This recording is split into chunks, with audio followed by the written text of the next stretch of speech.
All right, everybody, welcome back. We got another Immortal League going on for the summer split here. My name is Cilantro. Anti is returning with me on the desk, and we got another returning team here, Anti.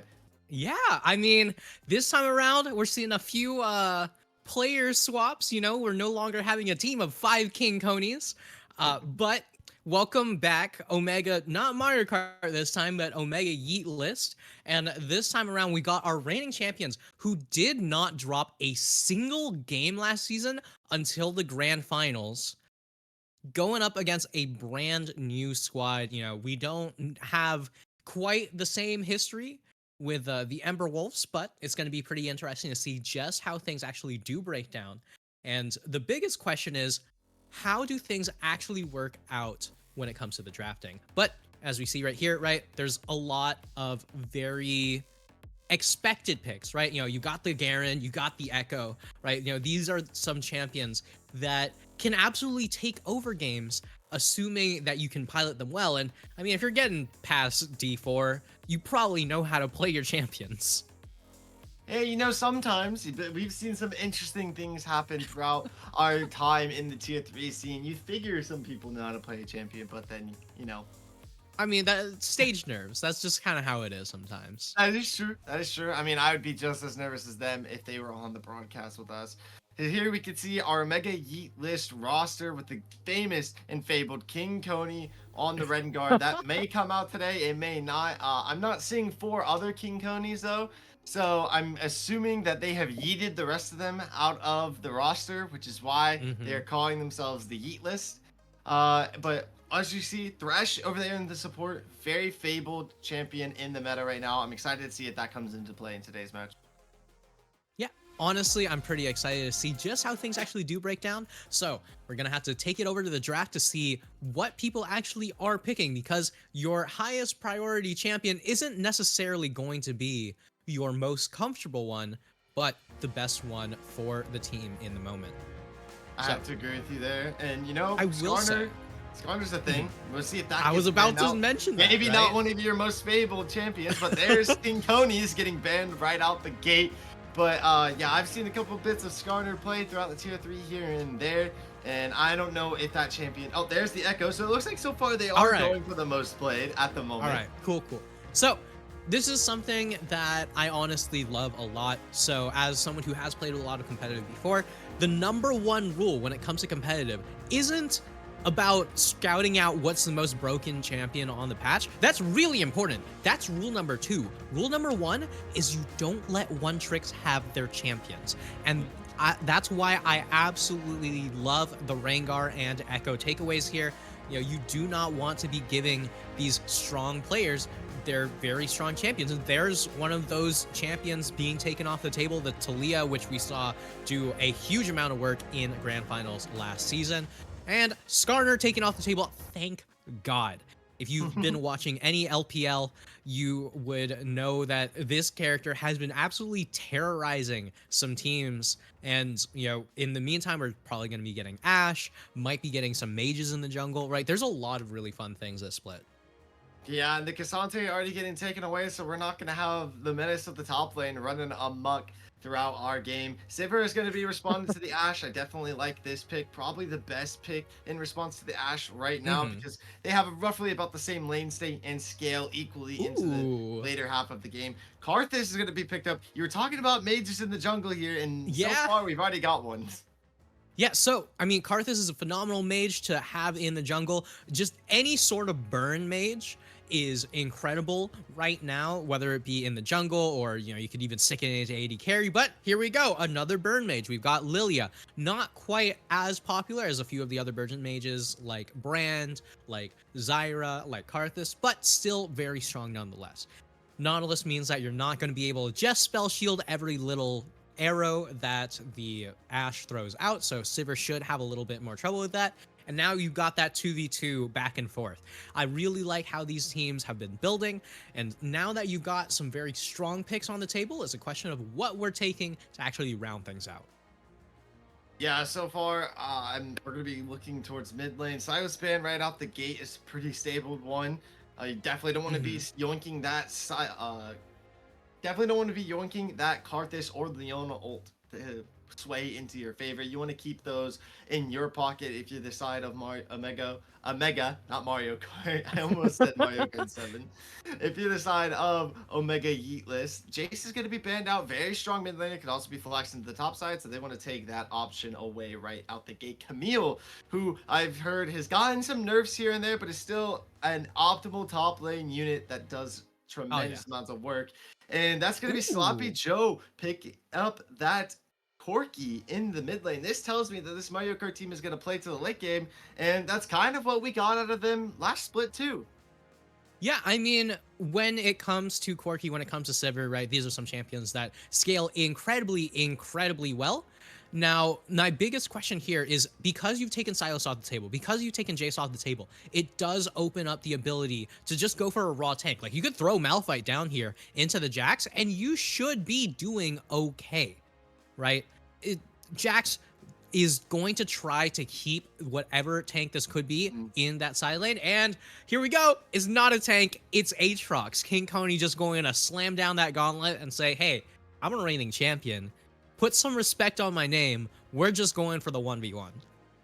Yeah, and this Jax versus Aatrox matchup is one that we have seen time and time again. I don't know, 3 years going on now. We already know how this matchup plays out. Either or can come out on top, but if the Aatrox gets ahead, he's going to have a much better time later on into the game than the Jax will. Jax going to be a split pushing menace, as we know he can bonk the ever-living hell out of towers and just take them down. It's going to be up to King Coney to respond, but I believe he's got the confidence to be able to do so.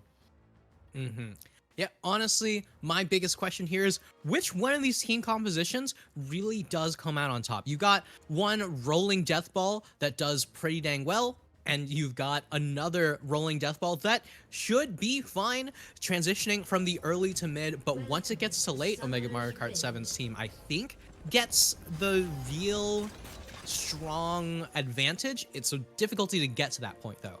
So, oh boy. Who cares about late game? We got early. Oh yeah, we do a play. That's coming up from the Leona. That's gonna be a stun onto the Nautilus. Can he get the triple knockup off the Aatrox? Is barely gonna end up missing, but the Ignite onto HP Gamer gives first blood over to the Corki, and the Sivir's able to find one more, and the Corki finds another one. This Omega team is showing why they were the champions last split, because they start off with a full team ace. Welcome back, Omega Yeetless, and welcome to the league, Ember Wolves. How about 5 kills to our reigning champion to start things off? Can somebody clip that? Can somebody clip that? That has to go in like a Titan Esports Hall of Fame moment, like best of 5 moments, like of all time, like type thing. This Omega team, they came out swinging. Then they wanted to let you know, Ember Wolves, that you're fighting the champions. You're playing, you're Mac Jones, and you're going up against Tom Brady right now. That's the state that they're trying to accept for you right now. Honestly, let's just go back, try and see if we can make something happen with that. Oh, never mind. That's just already going back in. You want to get damage on the Mike Knight. They are coming out swinging, and honestly, I'm here for it. But yeah, I think we got a little bit of downtime now if we want to be able to run that back. Yeah, no more Hex Flash on the table, so we'll have to see whether or not we can get a little bit of downtime here. But I gotta say, right, honestly, the fact that Omega Yeetless are starting off our entire season with just that crazy 5-man read. Like, look at this, right? So it starts off, we've got the E from the Corki just shredding everyone's resist. We've got the knockups from the Aatrox just doing so much damage, and Karthus Skittles are just absolutely pelting everyone. Literally nobody can get away here. There's so much AoE from the side of Omega Yeetless, and in the end, 3 kills to Slappy Joe is a great way to start things off for Corki. I have to agree. And the cojones on Barco Doc.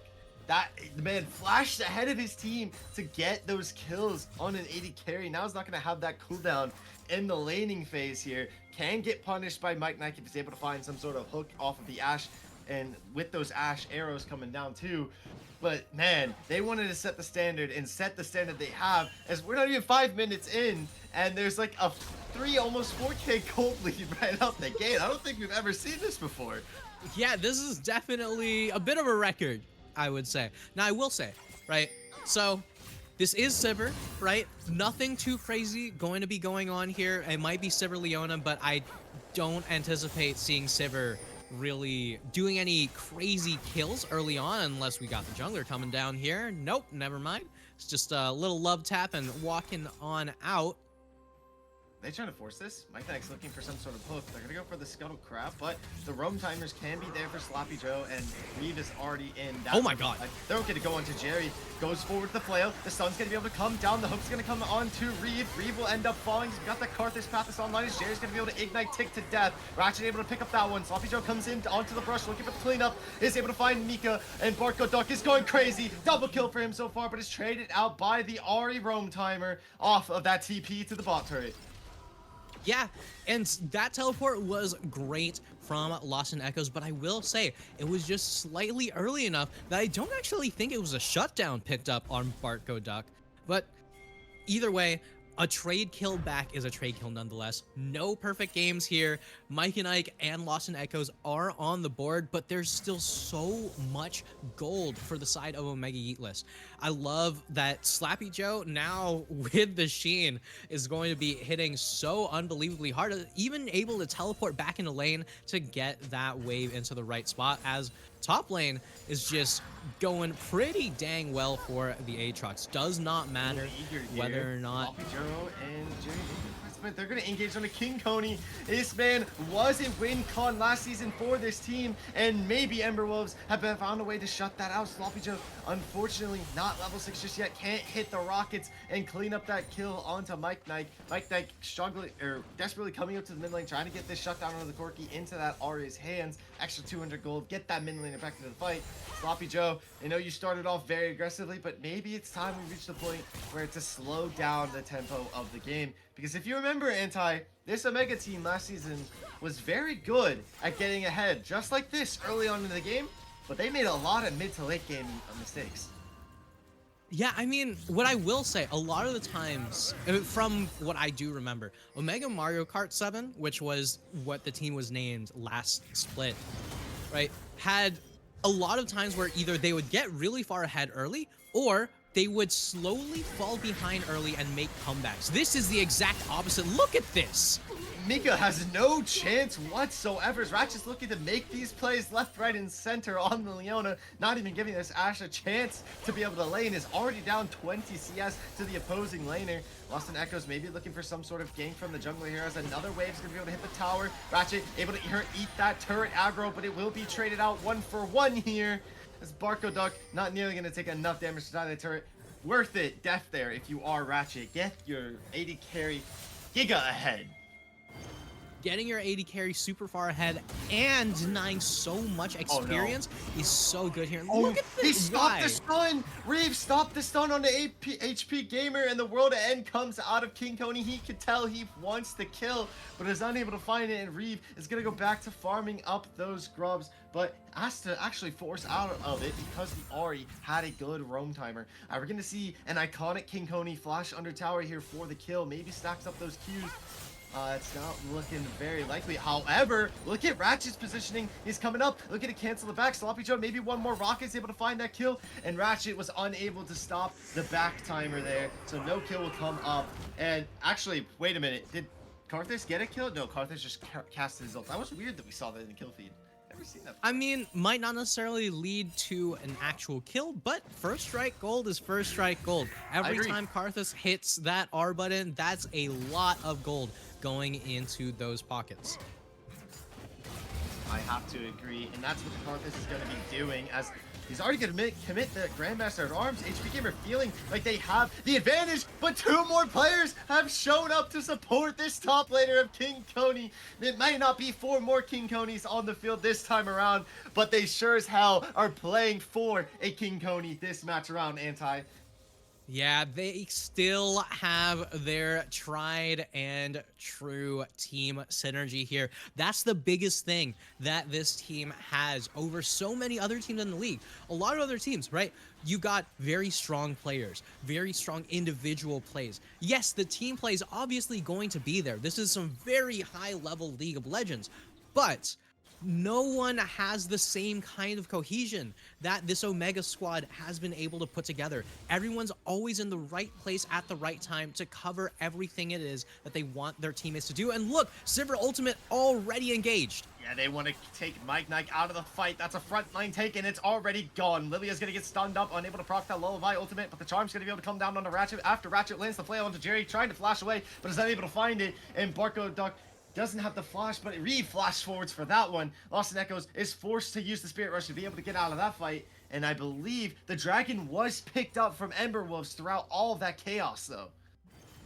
Yeah, I mean, at the very least, you take your small victories where you can get them. But in the meantime, Emberwolves and Omega Yeetless just are going toe-to-toe again and again. It's almost like they hate any kind of analysis. They just want to make you talk the whole time. But in the meantime, we got 6 kills on a Sivir that has first strike. Like, Barco Duck is sitting pretty on so much gold. That was a sub 8-minute Triforce. Flash Oh my the god. Ash Arrow, the Charm, the Drowsy, they've committed everything onto this Corki, and he just now falls, but the Kark Thistle is gonna at least trade out 1 for 1, and King Coney is not gonna let his mid laner go without seeking revenge. There's the patented teamwork we were talking about, right? Like, every time something goes wrong for Omega Yeetless, they've always got backup plans. They've always got ways how to cover for that. Yes, you did get that shutdown onto the Corki. Yes, that's a phenomenal play from Emberwolves. But the fact that it somehow turns into a 1 for 2 is unbelievable. Meanwhile, you know, King Coney is just going to continue to farm up in this top lane as HP Gamer is slowly falling more and more behind. That's 2 deaths on the Jax. And yes, the healing reduction is going to be nice in these longer extended trades, but it's definitely not going to allow you to have the upper hand in the 1v1. It's basically just a statement that I need to wait for my jungler. I'm so far behind. As long as the jungler gets here and the Aatrox can't heal, then we can make something happen. Yeah, and speaking of, Reeve and King Coney are trying to make a play before something like that can happen. Sloppy Joe's getting able to dodge out that charm. The Brocket is perfect. The aim is actually absurd there. But back to the top side, King Coney and Reeve making a play, pushing into this tower, trying to get this one taken down as fast as possible to prevent this Jax from being able to get help from Jerry on the Lilia and find a way back into the game. Right now, Jerry is struggling to find an angle to help out all of the lanes because everybody across the map is having to deal with this aggression that this Omega team is putting out. We're already at a 8k gold lead, I believe, if I can do math. Math is hard, and it's not even 20 minutes.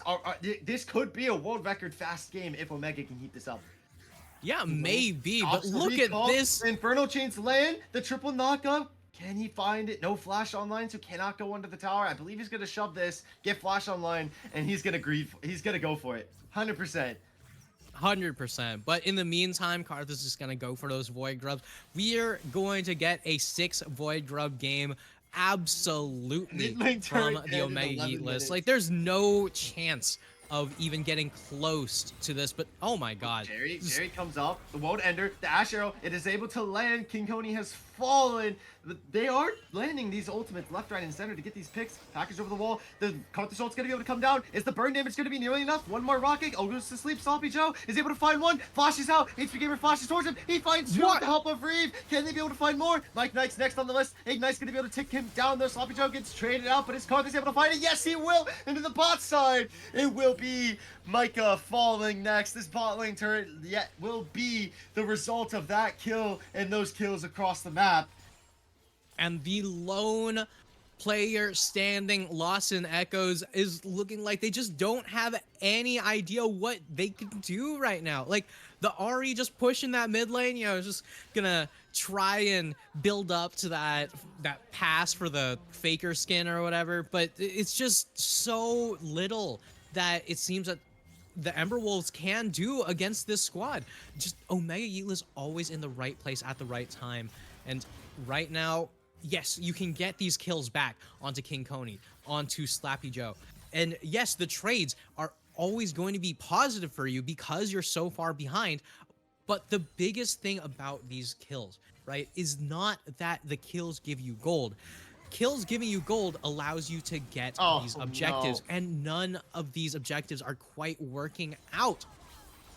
Oh, the solar flare is going to be able to come down. The flail lands onto Micah. They want to get another kill. This spot side, Barco Duck is ignoring the Nautilus in its entirety and slays the enemy ADC. Meanwhile, Reeve is able to find that Infernal Dragon. Flash forward, Jerry able to trade out at least 1-for-1. But here comes Reeve onto the Karthus. One more flail is going to be able to land onto Jerry. The sun's going to be able to come out, but no mana really left in the pocket of Ratchet as the hook's going to be able to come down out of Mike and Knight.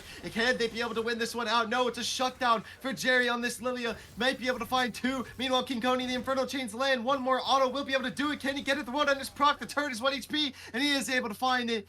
And it was traded out, but he does get the turret too. So topside definitely worked it there. Sloppy Joe just doing his best to be a nuisance in this bot side. Wants to be able to slay out this 80 carry. The frozen arrow does connect, but it does not matter when the Corky shots do more damage. Oh my god, we just have non-stop action back and forth. So I know you said maybe this might be a record for fastest game. Maybe this might be a record for most bloodthirsty game. This is what, 34 kills in less than 15 minutes, Cilantro, right? This team is just going so unbelievably hard in the paint, trying to make sure that things always happen. Speaking of which, more things happening. My bad for talking. Yeah, HP Gamer potentially getting caught out here. Flail's gonna be able to land, and HP Gamer has fallen 1-5 on this. I forgot the name of that champion for a second. This Jax in the top side. We mentioned that this could have been a possibility going up against this Aatrox, and so far this is what the result that we have predicted. Meanwhile, in the bot side jungle, Jerry trying to desperately get in there. Maybe try just farm up his camps, but he can't because Ratchet and Sloppy Joe have this mid lane pressure down pack. The flash forward off the Hex Tech is able to find the enemy jungler, and Ratchet wants potentially to get more, but he's got to wait for the team to be able to come in. Reeve has that Rift Herald in the back pocket. Does he need to pull it out just yet? No ultimate on the Karthus, so he's not able to clean up this kill. Will they drop the Rift Herald here for this mid lane turret? Push it to an inhibitor? It's looking like it. Ratchet's going to go over the wall, you know, just check the vision on the other side, make sure nobody can shut down this Rift Herald. Is going to be able to drive it into the tower while King Coney keeps Jax in this top side Cryo. They're going to continue to push Where are down they into driving the that? bot lane. Oh, they just drove the Herald into the wall. They just took the mid tower. We got about 2.5 towards the next dragon. Reeve's just gonna push out this wave. They drove it actually to the bot tower. Interesting enough. I guess they believed in Barco Duck's damage to take that mid tower. Wave is a little far away, as you can see it is on their tower right now where that wave is, but that Rift Herald should be just enough for them to be able to take that one down. So now it is just this topside tower left standing. Mike Knight looking for some sort of engage angle. Ratchet's finds gone. it onto the 80 carry. Charmed stun. Barco Duck is out of this fight, but Sloppy Joe is still in it. King Coney beats out his opponent into the top side, and not nearly enough damage in the 1v3 Sloppy Joe for you to be able to win out that one. TP's gonna be coming down, but the World Ender's procced, and that will be Ratchet canceling the TP and pinging King Coney to go finish off that tower. Ratchet gets the Ignite down on the Lost Echoes. Maybe wants to trade out their life 1-for-1, but is unable to find that. And will Coney be able to get this tower? In the meantime, does not have the wave, and Nautilus will be responding, but I believe that won't be nearly enough. Coney should be able to take this tower.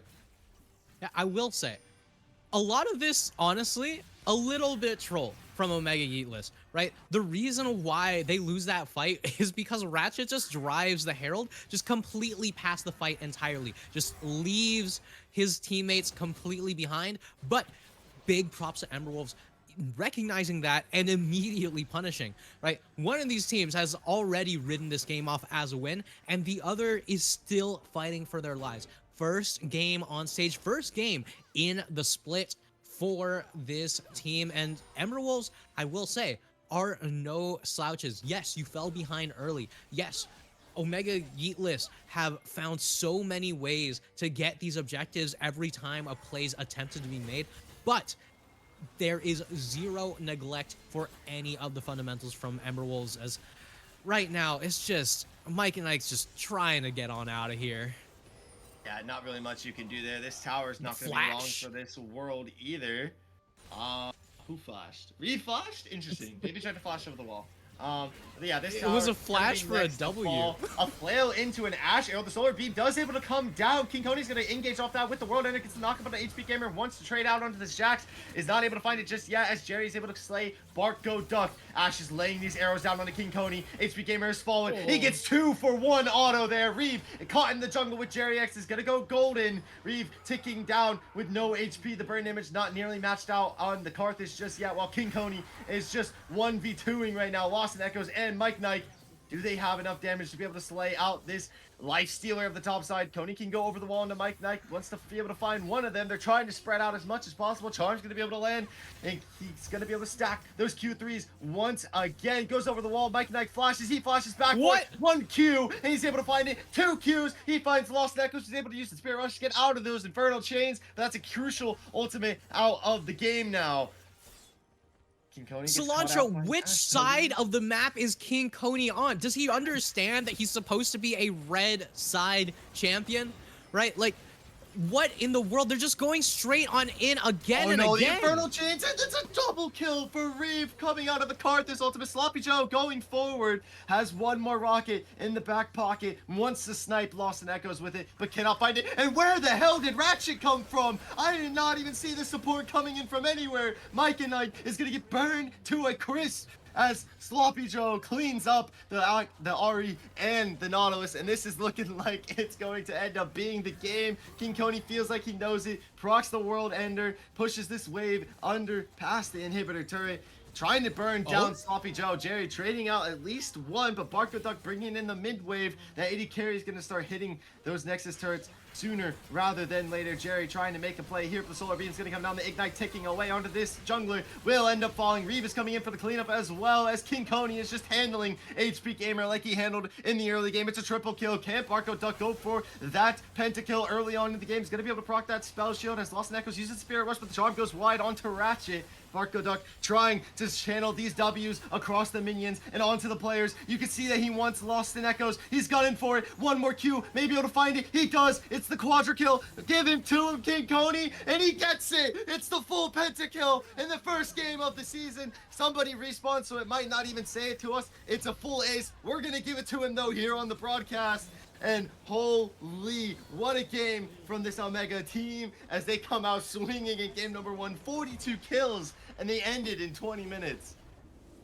Jesus Cristo, Dios mío, I cannot believe the absolute madness that we just witnessed. 60 kills in a 20-minute game? What the hell? I mean, we were making jokes last season that these teams absolutely hated analysis and also just wanted you to lose your voice. It might have been jokes last season. I don't know what we did. I think it might actually be true this season. Game number 1, just going very, very heavily in Omega Yeet list name. And this is the team that went through an entire season without dropping a single game during the regular season and dropped, what, 2 games in playoffs maybe? Like, Yeah, I think they won. Yeah, it was just absolutely insane of a start, and I'm ecstatic to see that this squad has not slouched in the slightest. But that's game number 1, and that started things off with a full team ace. And let's be real, Omega Yeet list, pretty good team. Would they have the same kind of strength if they did actually have to deal with, you know, if they didn't have 5 kills at the beginning of the game? Maybe not. Maybe things are a little bit different. So we're gonna have to see whether things do change in game number 2, whether or not the Ember Wolves bounce back. So don't go anywhere.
All right, everybody, welcome back. Game number 2 just shortly about to get underway here, and this Omega team looking to make short work of game number 2. But maybe, just maybe, Ember Wolves have developed a strategy and figured this team out in that short span of a game we just had. What do you think, Anti?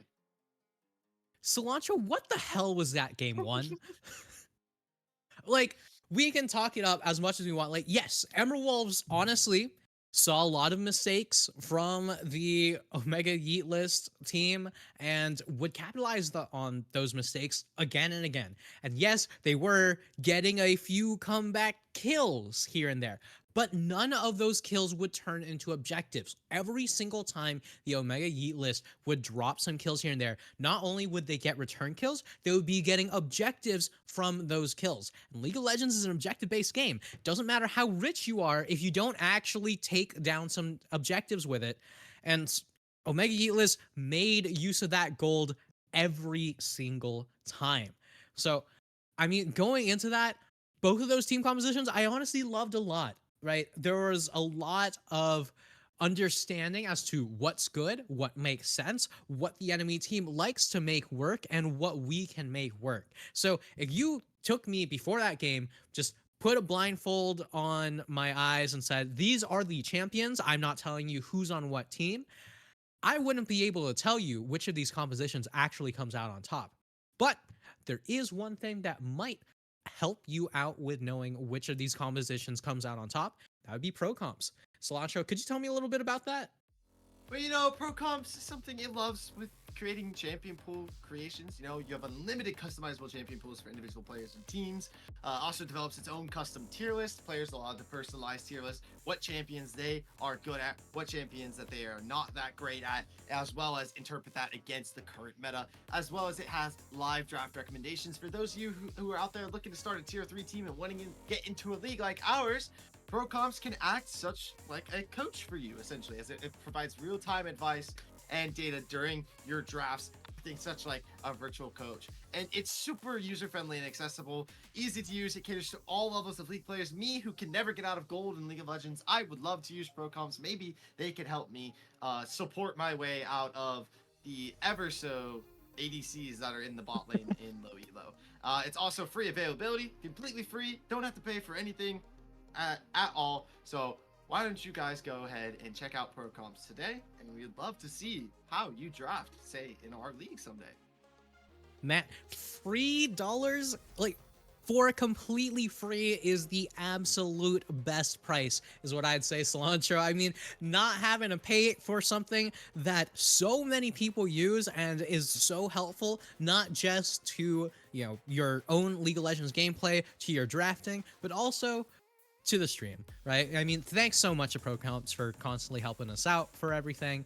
And it's honestly a huge thanks from us to Pro Comps. So make sure to give these guys a shout out, or, just give it a try. It costs you literally nothing. Anyway, we're gonna have to see how things actually turn out on the draft itself. So I will say, right, the last draft that the Ember Wolves had and the Omega Yeet list had, I liked a lot, right? We took the Rengar off the table. We took the Talia off the table, which was unbelievable in last season's grand finals. So the big question from Ember Wolves is there something else you want to take off the table? Like, do you take the Karthus out of the picture, right? That also does just allow Reeve to just go for Brand, go for Zyra, right? These jungle mages are still so unbelievably good that you cannot just ban one and expect it to work out for the rest. So now that we're in game number 2, I don't know what kind of changes we could see.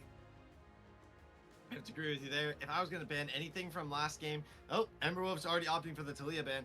If I would have banned anything from last game, if I was Ember Wolves, it would have been the Aatrox, because that champion was just way too strong later into the game.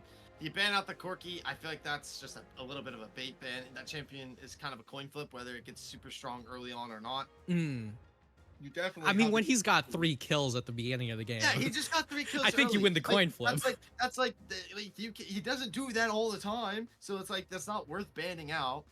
Aatrox is a very consistent champion that can win out in the lane and just play really strong later on into the game. So that's something, the only thing I particularly would have banned out. But so far, we seem to have pick for pick last game. Ashe Yeah. out of Mika is going to be picked once again. And, you know, Bark is just going to be going back to the King Coney. And there's a Nidalee. Whoa. And the words of Yankos, our ever-loved EU jungler, nobody knows how to play Nidalee. You think you know how to play Nidalee, but you don't. But maybe. So Maybe I will say, so we say, you know, nobody knows how to play Nidalee. Reeve knows how to play Nidalee. So mages in the jungle, obviously, you know, pretty dang strong, pretty dang useful.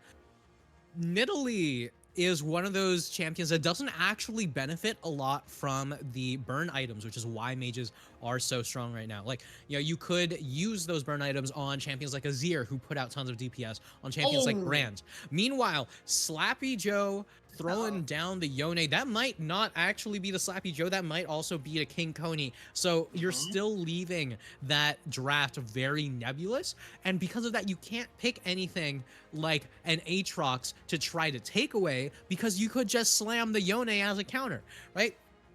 But Ember Wolves are sticking to their guns, say there is no chance that you're putting this Yone anywhere other than mid lane. So we're just going to continue banning top laners here, as the Omega Yeet list going to take the Milio off the table, going to take the Jax off the table. So you take away one of Ashe's strongest, you know, pairs, and also give yourself the ability to really lock down that 80 carry, and that, you know, not even just the 80 carry, also to the mid laner as well.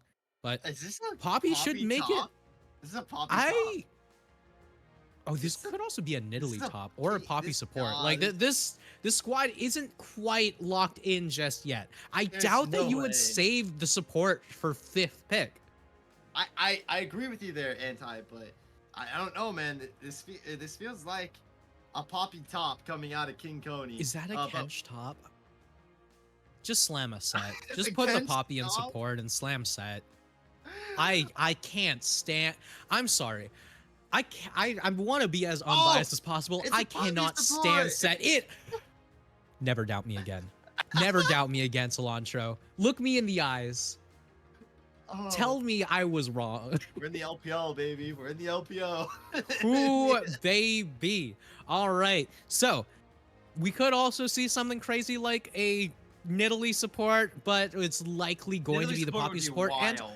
honestly, I don't hate the Poppy support at all, because Poppy means that as long as Ashe lands the ultimate onto Sivir, who can spell shield it and might even be taking cleanse, then Poppy can always make sure that Viego doesn't really get away how to get those ganks off. The Azir also won't be able to get the crazy shuffles plays. Poppy is just there with the W, always going to make sure you can't do what it is that you want to do, and it's the Poppy support with Halo Blades. Oh, baby, we are in for a match here. Anti King Coney in the top side with the Ghost TP. Surely we don't have another 5-man kill right off the bat, seeming how it seems like everybody is already 5-pointing. And I wanted to mention before we finish the draft there that the Jax was the last ban out there over the red side for this Omega team. And you're probably thinking to yourself, well, HP Gamer didn't play that great of a Jax last game. But look at this composition. Jax essentially counters this entire composition with his stun coming right out the gate, with Reeve going in off of the Nidalee spear toss. That's going to be Sloppy Joe coming in from behind. That's going to be Bark nailing those Sivir ult timings, and King Coney coming in with the snips, the needlework. Jax could essentially sit on top of his team and stun everybody out. So it's a great ban out there, just telling them that they want to play this very aggressive, very go-in playstyle of comp. And I'm going to be watching Reeve like a hawk here on this Nidalee, seeing what he can perform. Yeah, honestly, all things aside though, starting things off by taking away the Poppy's flash and both of the health pots, definitely a solid start for the Ember Wolves. Significantly better than all 5 of your teammates dying in the first 2 minutes of the game. So one other note with that Jax ban is the Gwen as a champion can do fine into Jax early on, but eventually gets completely dumpstered by Jax. And when you look at this squad, you realize there is so much physical DPS on the squad. They need the magic DPS somewhere because Nidalee's just going to be burst damage. He's not going to be magic DPS. So you need something to deal with a super tank if EMW do choose to go for it. And Sivir, with so much strength in terms of the first strike, which he's not taking this game, but it takes a long time to get to the point where you can actually deal with these mega tanks. So by banning Jax, you open up the ability to pick champions like the Gwen. So, I mean, it's another two-pronged thing, but as usual, Omega Yeet list have a pretty strong idea as to what they want to draft. In the meantime, Ember Wolves have very quietly picked up a very strong bot lane, right? Ashe Braum is honestly so good together. Yeah, it's one of my favorite bot lanes to be played out. I'm going to be intrigued to see how Ratchet plays into this, where he can make value out of this Poppy. It's a little bit of a tough pick into the bot lane here, especially with no dashing champions. Nothing that goes in like a Rakan or somewhat. So Ratchet's going to be hard to find those angles to get in, especially with Miko pumping out those arrows to be able to poke out this Poppy and keep them from engaging, slowing them down. Jerry looking to engage onto Reeve here, and then the roam timer is going to be there for Lost Echoes, but it's going to be matched by Sloppy Joe, not letting that jungler get that 2v1 onto his, but instead, Sloppy Joe maybe turning this around on to Jerry X. Reeve is going to have to be forced to use the flash and the blast cone, as Jerry's going to be able to go to the wall and the stun out. Reeve is able to dash behind, but first blood goes over to the Viego. He gets a reset online as well.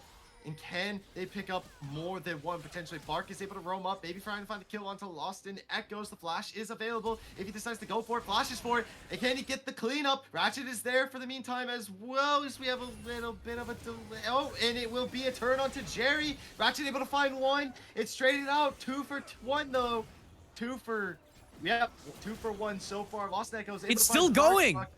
And Sloppy Joe it keeps it alive. He makes it a 2 for 2 trade out.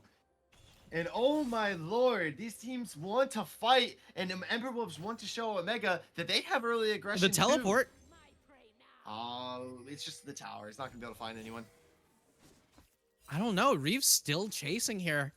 We might. Okay, never mind. We're finally going to see an end to that, but a ridiculous early game skirmish going over to the side of the Ember Wolves here, even able to pick up this huge wave in the bot lane. So regardless of the kill itself, they're going to be able to pick up a ton of early gold. Ratchet, what the hell? This is the support, Poppy? This is interesting to say the least, as the spear comes in from downtown. Reeve with the aim, helping out the support, get the pick, the trade off onto Jerry. You invaded my jungle, I'm gonna invade you back, and your camps are now mine. Yeah, Ratchet just broke into Jerry's house and started beating Jerry to death with everything that that Ratchet could find in the house. Like, you know, you walk in, you're just like, hey, I've got some self-defense stuff for me. And Ratchet says, no, this is mine. This is my house. Get out. I'm taking your entire jungle now. Support Poppy, by the way. Hail of Blades, Poppy does a surprising amount of damage. I never in a million years anticipated a 1v1 going in the way of Poppy, but neither did Reeve, so that's why you had the Nidalee in the wing for the heal, for the spear, and that's why it ended up going so well for Omega Yeet list. Yeah, this is a very interesting start to the game so far. 3-3 pretty much even. No gold lead right off the gate for Omega, but it seems as though they are comfortable and fine with that. The top side favoring out onto Gwen. King Coney on this Gwen, putting in as much as possible. Is going to get eaten, maybe looking for the solo bolo. Going to be able to throw King Coney under the tower. The stun not coming out just yet. The needlework has been procced. The lifesteal off of the snips. It won't be enough. The flash forward off of the tongue. One more dash. King Coney, can you find it? Here comes Reeve for the peel off of the grubs, but he's not able to save his top laner in the nick of time. HP Gamer might be able to take 2 on here. The tongue lash does enough damage that you've got to start looking out for it. Oh boy, I've said it once, I'll say it again. I am not a fan of Tom Kench. That champion in the hands of someone capable just does so much with so little. That's a bomby sender of worth of damage for HP Gamer, and that was the full-on solo kill, which honestly could have turned into a 1v2 and still would have been fine. Right? When you understand what it is that you can do on these champions, when you can really start to push the limits, and just like that, Ember Wolves in the lead, looking to pick up another kill here. Yeah. Oh Not my really much. god. Not much. They're really not comes too from happy there. about game number 1, it seems. No, and it seems like Omega may be being a little bit disrespectful to this Ember Wolves team after the way game number 1 went. And we're starting to see mistakes popping out here little by little by little. And this Ember Wolves team, they've got the early advantage. They've got the early kills. They got the early gold lead. Early objectives have been picked up for them as well. It's looking pretty good for them at the start of this game. However, we can never count this Omega team out of a game. We've seen them perform phenomenal things in the past. Yeah, I mean, one of the things, right, about Omega Yeet list that we've seen time and time again isn't the fact that they have the ability to, how do you call it? It's not like they can always get ahead in lane or they always make a comeback or something like that. The biggest point of consistency for this squad is the fact that in the end, what they always do is come out on top. Right? There's a reason why this team managed to go through an entire regular season without dropping a single game. And it's because they always knew their win conditions. They always knew what to play towards, and they always knew how to work together properly. You know, you've seen Ratchet just walking on in, just no care in the world. Reeve in the wings as well. Usually it's the jungler walking up with the support backing them up, and this time it is quite the opposite. Sure, we're gonna be able to land onto Ratchet, but the spear toss, it connects out of Reeve, but Ratchet is able to fall before the kill has come across onto Jerry. Jerry doesn't get the reset. Then Bruce Abide, it misses out on a ton of members, but Sloppy Joe's in the back line, looking to clean up on to Lost and Echoes. Barco Duck comes in, has the cleanse, has flash, uses the ultimate, trying to help the team out. Lost and Echoes should be the next one to fall. The stun comes out. Austin's able to get over the wall, and Sloppy, you gotta start getting some life steal off, but you're not able to find it, and nobody can be traded out for the kills there. HP Gamer is dwindled down by the needlework of King Coney. King Coney looking to slap back and get a solo bolo onto his top side counterpart. Get back into this game. It's not looking very likely though. It's got to be careful because the Eat is online for this Tom Kench. Actually, no, it is not online anymore. It was used during that fight. Yeah, I mean, there's just so much going on at every time. And it seems like Omega Yeet list honestly aren't quite adjusted to just how far ahead they were in the last time, right? I mean, it's just been time and time again where they go for these coin flip plays. They get really close, but it doesn't quite work out here. Reeve's still trying to counter jungle. Like, cool, you got the red buff. Maybe you get out. Okay, you know, never mind. I'm sorry for ever doubting you, Reeve. Reeve's just so much better role player than I'll ever be. But the point is, Omega Yeet lists are overstepping a lot more this game. Last time it was because, hey, you had like an 8k gold lead less than 20 minutes into the game. This time, you're down gold and they're still doing these crazy things. Yeah, I agree with you there, Anti. The next dragon is about 2 minutes away, but you see Jerry already positioning toward this bot side. Bot side getting a little bit punished this game more than it was last game around, as Mika has already picked up 2 kills on this Ashe, has yet to been shut down. Nash's Tooth has been picked up for Lost and Echoes on this Azir as well into the mid lane. But the Poppy has 2 kills. You'd love to see those 2 kills going over to the favor of Bark, if at all possible, but unable to find those. Sloppy going in with trying to find something, but is not able to. Maybe looking for some sort of angle to chip down Lost Echoes and go in with Ratchet? Fates. Able to look at this angle from Ratchet, looking to pull in. The frozen arrow comes down, the flash out of Mecha to get the better positioning. Stun ends up landing. The Brawl is a double knockup. Reeve is a quarter of HP. Can he be able to get the kill? One more empowered Q is able to find it. Mika looking for two. Does he have the kiting? It looks like Ratchet maybe have come out on top for this one, but it could be traded out as one more auto will be killing him up. And Ratchet forces the flash. He's able to survive. Bark lives as well. Maybe able to find another kill onto Mike, but has got to run because they've spotted the enemy mid laner. Maybe looking for some sort of tower dive. Gotta be careful there, Ratchet. King Coney spots out Jerry, but it's gotta be careful because HP Gamer is around in the area. And signs of life have been breathed into this Omega team so far. Yeah, I mean, once again, those coin flip plays are always what they're going for. And once again, it's going to work out. Is that a serrated Dirk on Ratchet? What the hell? I mean, I guess that explains why this Poppy's doing so much of this damage. But right here, the biggest question is how much longer can they keep this for? Oh my It's Ratchet. God. Arc walks up. Mike maybe a couple autos away from being able to stun him up. The flash forward, the Ember's Whoa. wide, it goes completely wide. And he's going to be able to eat a turret shot, but I don't think Bark is going to have enough damage to be able to bounce off of that. Yeah, I don't know. Bart should not quite be able to really seal that one out, but Ratchet was just in the wrong place at the wrong time, right? It was literally just Sand Soldier over the wall, one auto, and the Poppy's dead. The Poppy is shut down. All of that gold getting funneled into the Azir is definitely not something you want to see. No, not with a hyper mid lane carry like Azir. And shutting down the Poppy, who is right now your best bot lane carry at the moment with those 2 kills. Serrated Dirk, like you mentioned, there's a reason why she is doing as much damage as she possibly can.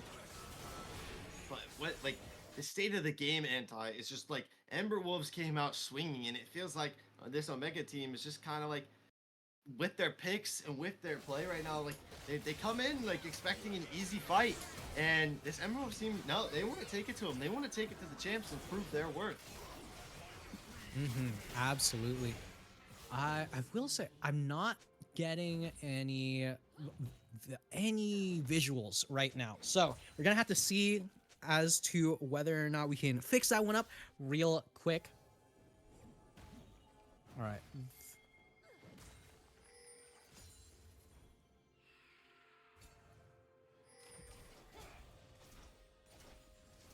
All right. Well.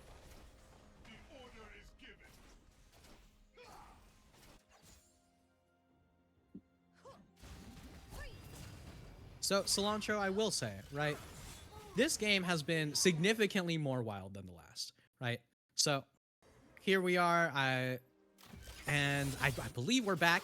So, now that we're back into the swing of things, it's very zoomed in, but okay. So, Reeve gonna be able to get that on in there, and why is there so much fighting at all points in time? You know, I mean, it's just League of Legends. You know, they want to fight, they want to win, and both teams try to prove their worth. We see, I believe we're at a little bit of a sped up speed right now, trying to catch up to where the players are at in the game. As we see, Tom Kench doesn't normally auto attack this fast. So just so you guys at home are a bit aware of that, as I believe we are soon to be slowing. Yeah, we should be about at normal speed now, it looks like. But a second dragon was picked up there in the meantime. All right. Anyway, now that we're back into the swing of things, we can always just say small indie company. That is just kind of how it happens sometimes. As after all of that craziness, Omega Yeetless still picks up the first tower, right? And once again, the same question applies that I had last time. It's great when you pick up kills. It's great when you pick up gold. What are you actually doing with it? Because it does not matter how many kills you pick up, you can't actually turn them into objectives. Meanwhile, Micah right now could be in a ton of trouble. That's a great dash knockup. Gives that kill over to Bark. And like you were mentioning, Anti, the first tower does go in favor of Omega, and this is something we've seen out of them before as well. Last split, typically, if they were in a scenario like this, where they went down early in kills, early in sort of objectives across the map, they had a phenomenal playstyle of keeping the gold in their pocket. They're down 2 dragons right now. They're down nearly about 7 kills, just about almost. And the gold lead is still within 300 because they keep these waves shoved. They keep pressure on these towers, and they take the map prio. They take the map prio across the game. This Rift Herald's gonna get shut down not shortly before it does slam into. Actually, no, it did slam into the tower. But this Omega team, they play so well at keeping map prio and keeping the map objectives alive. Like you mentioned, doesn't matter how many kills you have if you do not have a map to play on, and the engage is gonna be committed from Sloppy Joe. Reeve is able to find Mika. Can they get the pick onto Mike and Ike, who's going to be the next one to fall? The Ember Survive comes out, but Lost Echoes will fall shortly thereafter. And Reeve is going in up to Jerry, who gets the reset onto the Own, looking to go forward. Maybe can find Ratchet, the Viego, the carry, the one that they're relying on for this Ember Wolves team. It gets shut down. Ratchet, a killing spree on the Poppy. The bloodthirsty support does get traded out though. Yeah, and such a huge fight in the mid lane, going to be going over to Omega Yeetless. Meanwhile, this Gwen has slowly, quietly been scaling up in this top lane. HP Gamer started this lane off doing so well, but despite being 2 kills up, is now down so much farm, like a 30 farm difference here, as King Coney just going to continue to farm up, continue to scale up, and with that Cull Pop, should get closer and closer to that dreaded second item, the Nashor's Tooth, right? So when it comes to the Gwen, all right, never mind. Who cares about analysis? We're going to fight already.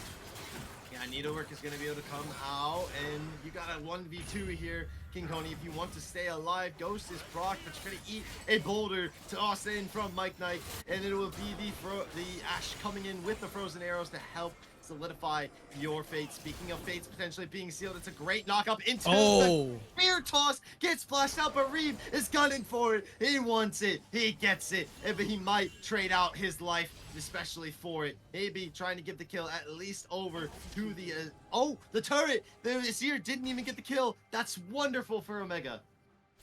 Yeah, I cannot believe that Reeve actually managed to get an execute there.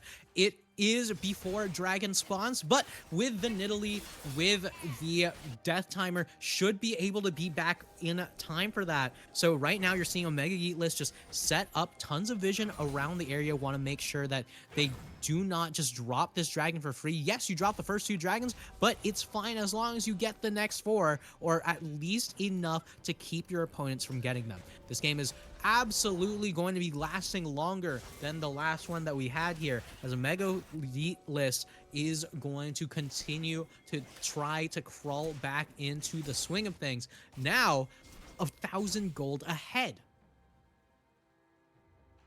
For sure. And as you know, this Omega team, they love themselves their gold. And once they start getting their gold, you know that they can win out. Spell Shield already procced early there for Bark. The dragon yet to be started up. Boston Echoes is in the top side though, has the TP, so it's going to be up to King Coney to keep that Azir out of the fight. And look where Reeve is. They're not even going for this dragon, it seems like. It's just going to be a free pickup. Soul Point is going to be on its way for Ember Wolves. Maybe they want to shut down this Azir. It might make a little bit of sense. Reeve is going to be taking all of the jungle camps that he can find in this top side, as Jerry is going to come in for a fight. The first Nair is going to be able to find Ratchet on the support. The Brawl Note is going to be able to come down to knock up Bark Duck, and Ratchet will fall. It's a big 500 gold shutdown into the pocket of the jungle carry. Going over the wall off of taking that Poppy reset. But Jerry is on a killing spree right now, able to find a double kill there. And Sloppy is going to get shut out in this spot lane, forced out by the top Kench. Forced to retreat, and this game, it's really feeling all Ember Wolves, Anti. Yeah, I mean, that's what I would be saying. They're still down gold somehow. How are you down gold? 8 kills, and all of that really relies on the objective play from the Omega Yeetless, and right now we're getting even more fights. I'm not sure if fights is what we want. It's definitely not, as the Emperor's divided, and somehow Reeves turns that. Look at the lifesteal, and King Coney keeps himself alive. He stays in it with his jungler to win out in the 1v2 against the Viego and against Lost and Echoes on the Azir, and they're going to keep that gold lead. Like you mentioned, it's going to go up to nearly 2k. and they want to bring the kills back into their favor. Right now, though, at some point, this Omega team, you can take all the towers across the map like we've seen them do before. You need to get an objective, at least one. Get the Baron. At least we've seen this team win out a map before with the enemy team having 3 dragons and them having none. We've seen it happen before. We know that they could do it, but they can't do it without getting any objectives. And the Baron is the one that I believe will be in their sights as they win out in this top side turret. It will eventually fall. Gotta be careful though, because King Coney is no HP. Let him recall before you go for this fight. Ember Wolves may be looking to start this one off of cooldown. All right, and there it is, the dreaded Nashor's Tooth. So I will say, Gwen as a champion, very, very strong, right? You know, she scales up pretty dang well. She's a team fighting monster. Now, Gwen, once she finishes that Riftmaker as her first item, does not get quite the same sort of, you know, I guess, power boost as a lot of other champions do when they do finish that single item breakpoint. Right now, once Gwen does finish the Nashor's Tooth is when she gets the 2-item power spike that is unbelievably strong in comparison to just finishing that Riftmaker. Honestly, King Coney's in a position where he might start looking to 1v2 people with how strong this Gwen becomes, but Gwen as a champion is strongest when it comes to the team fights, not just the split pushes. So that's the reason why, you know, this Tahm Kench being a solid threat in a side lane is as important as he is, because you need to drag someone off into the side. Meanwhile, you're dealing with a Viego who has a Blade of the Rune King, so it's going to be pretty dang difficult to make that the play. They've already started up this Baron, and you know, Jerry has the vision. He knows that they're on it. He's gonna farm up his camp. The Ashhawk shot might be the revealer, as it is. They know that they're there, but is it too late? The Baron has already been slain. Get out of there, Omega. Ratchet, give up your life if you need to. The Bronmold is committed. Everyone else is retreating, and Ratchet, as support players do, sacrifices himself to be able to get out with the Baron. HP Gamer running down whatever he potentially can, trying to force some sort of fight, but he maybe not won it, as all these members are caught out into the blood. It's the absolute grinder of this team of Omega, and they're feeling confident. They're going to keep going forward. Reeves is going to be able to dash onto Jerry, maybe looking for one more spear shot, but it's going to end up going wide, and this Ember Wolves team have backed off. We mentioned about getting an objective anti, and they got the one they wanted. 5k gold lead has been solidified, and they're going to amp it up even more. Purple Worm is down and in the pockets of the Omega Yeet list, and while HP Gamer and Mike and I walking up was something that, you know, you saw Omega Yeet list, they were scared, they were running away until they realized, wait, they're alone. And all 4 members just immediately turn around, take those 2 out, and Ratchet, the only one going down after that, means that this support, this bloodthirsty as hell support, might not have the Baron, but it matters so much less than having it on 4 carry level champions. Yeah, I have to agree there. 15 seconds. The next dragon is going to be online. Ratchet able to stop Jerry from going on the wall for just a little bit. And looking for that fate seal. Here comes King Coney, snipping away at Mike Knight, and that's a huge, crucial key playmaker out of the fight there. Now they're looking to turn their sights onto HP Gamer. King Coney going with the needlework, only 1 proc left. The team's got to come in for a little bit of support. The Emperor's Divide is going to be able to find out that top laner, and Ratchet looking for the engage, shut down over onto Park Duck, and this Omega team might have been a little too much off Ratchet? of their corn on the comp, but the fate sealed is absolutely massive. A double kill for Ratchet there. Meanwhile, the dragon is being ticked away by Reeve. Is he able to find it? He will. He'll stop the dragon scaling for now. But he lost a ton of members that had a Baron buff on them. Yeah, while the Baron goes down, that's the classic Omega Yeet list play, right? It's so strange how this team treats their teammates like economy, right? It's like you're playing chess. Like, you could just sacrifice so many pieces of material for more objectives, as 4 members go down, but so does the dragon. You know, one of your members goes down on the other side of the map, so does the tower, right? And this is something that we're seeing again and again from this squad. Meanwhile, Ember Wolves, just phenomenal team fighting, playing together, finding the right opportunities. You see a shuffle opportunity onto King Coney, you take it. You see a team fight opportunity onto Slappy Joe, you take it. There's so much damage coming out from this squad, and they're trying to make sure that Omega Yeetless doesn't have a chance to replicate that perfect normal season.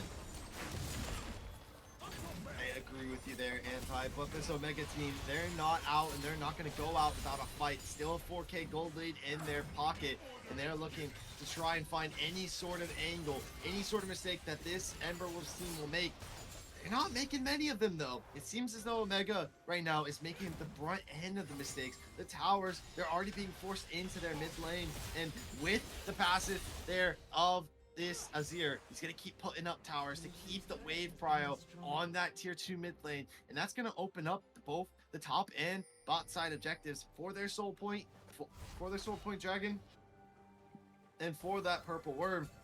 So this Omega team has a lot cut out for them if they want to be able to come out on top, and I'm excited to see what kind of adaptations they're going to make here, because they got some crucial players they need to shut down, such as that Azir. Yeah, Reeve, what the hell? I mean, worth it, I guess.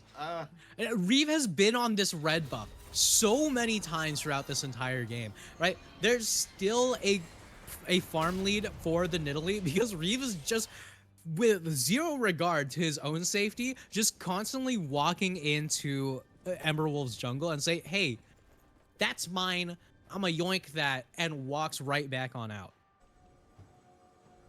It's like that annoying neighbor that always comes in, not asking for, but breaking into your house for a cup of sugar. It's just rude at this point. Like, just stop.